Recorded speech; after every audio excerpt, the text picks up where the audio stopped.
O seguinte, então, as dificuldades em combater o déficit público e melhorar os serviços à população estão relacionadas ao tamanho do Estado brasileiro. Uma das soluções apontadas para resolver esse problema seria a adoção do chamado Estado mínimo.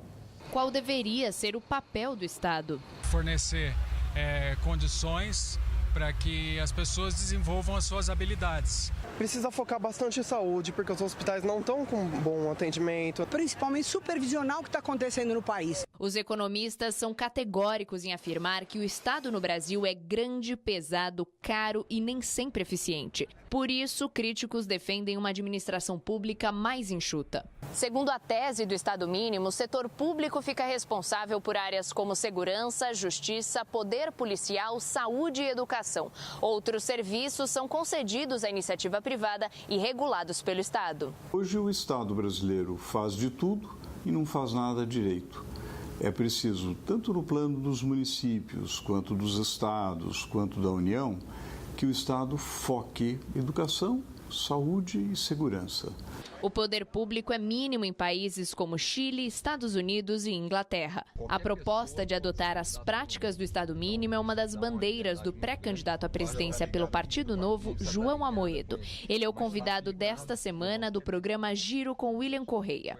A nossa visão é que o Estado compete com o indivíduo. O Estado toma recursos do indivíduo, toma a nossa poupança, cerceia a nossa liberdade.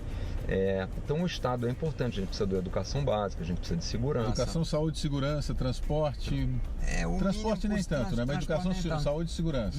E na educação, principalmente a educação básica. Para acessar o Giro com William Correia, é só entrar no canal digital da TV Cultura no YouTube. Pondé, você concorda que o Estado demais só atrapalha? Eu concordo.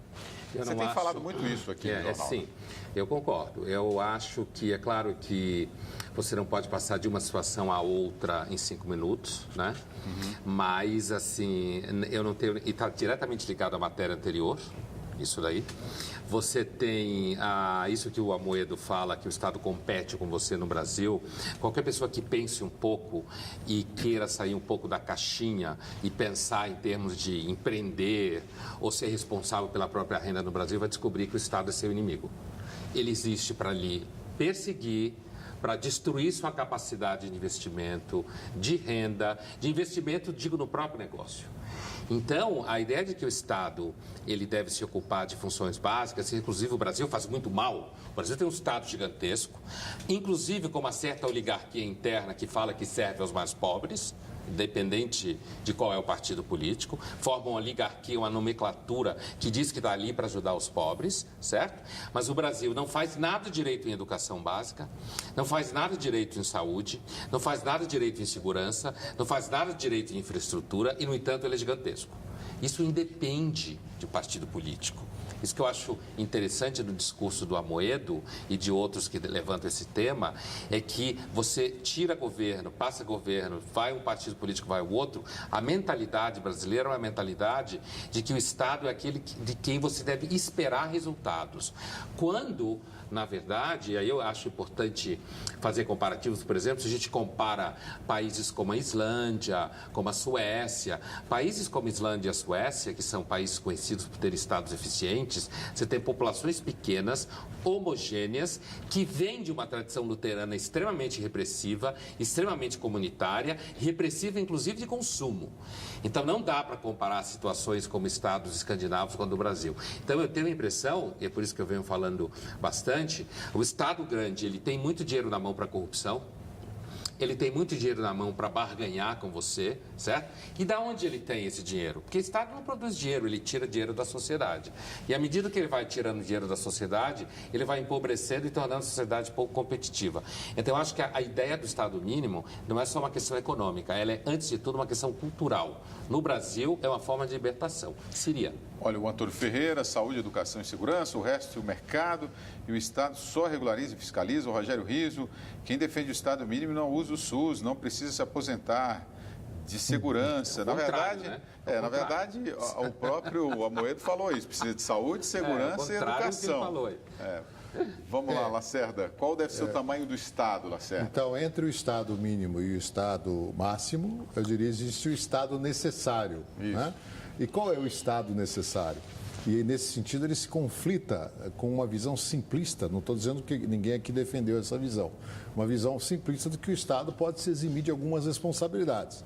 E elas são insubstituíveis, essas responsabilidades. Além das já citadas, educação, saúde, saneamento, etc., você tem a questão regulatória. O que é regulatória? Como é que são as regras de funcionamento da economia? Então, por exemplo, o Estado ele pode deixar de ser operador na energia elétrica, na telefonia, como no Brasil houve um processo de privatização e uma privatização em andamento. Qual o problema que eu vejo da experiência brasileira de privatização? É a ausência de um Estado necessário à regulação. Então você vive o pior dos mundos, porque você transforma serviços públicos em monopólios ou oligopólios privados, que tratam muito mal o usuário final. Veja, por exemplo, as operadoras de telefonia, não precisa ir muito, operadores de TV a cabo, por exemplo, ou pior, na energia elétrica, onde você privatizou nos anos 90, mas na ausência de regulação, fiscalização e de regras, esses novos entes que assumiram o papel de ente privado frente ao poder concedente não realizaram os investimentos necessários e não foram cobrados por isso. Então você cai no pior dos mundos, porque você não tem um aumento da oferta compatível com a necessidade do país. Então o que você está falando é que a gente precisa regular, mas o Estado tem que ser mínimo. O Estado se ele for mínimo... Você já imaginou se a gente não tivesse a telefonia privada? Sim, a gente estava com os telefone público aí, ou telefone em casa, valendo R$10 mil, como era no passado. Sim, e o governo estava lá, ainda bem que o governo saiu dessa história. Então, mas nós não podemos sair do monopólio público, que era o caso, para o monopólio privado sem regulação.